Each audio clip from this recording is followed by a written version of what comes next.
जय गणपति बप्पा।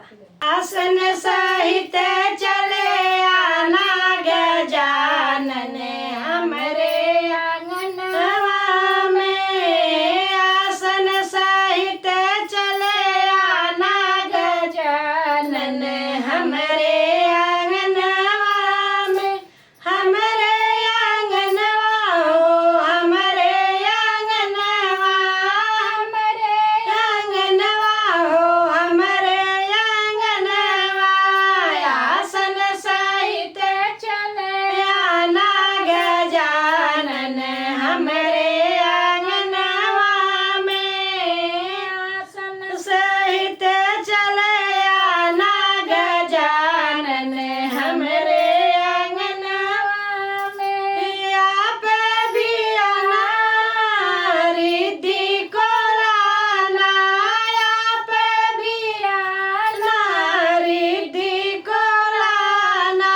सिद्धि को संग लेके आना गजानन हमरे आंगनवा में। सिद्धि को संग लेके आना गजानन हमरे आंगनवा में। आसन सहित चले आना गजानन हमरे आंगनवा में। आसन सहित चले आना गजानन हमरे आंगनवा में। आप भी आना ब्रह्मा जी को लाना, आप भी आना ब्रह्मा जी को लाना।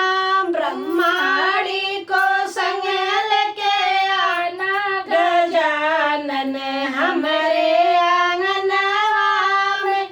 ब्रह्माड़ी को संग लेके आना गजानन हमरे आंगनवा में। आसन सहित चले आना गजानन हमरे आंगनवा में। आसन सहित चले आना गजानन हमरे आंगनवा में। आप भी आना विष्णु जी को लाना, आप भी आना विष्णु जी को लाना।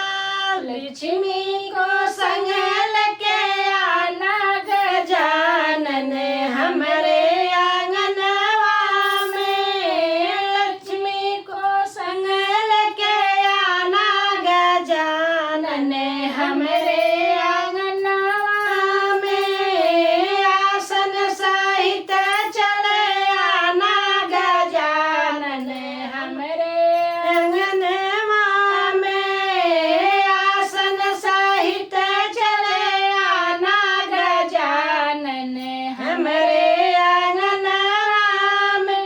आप भी आना शंकर जी को लाना, आप भी आना शंकर जी को लाना।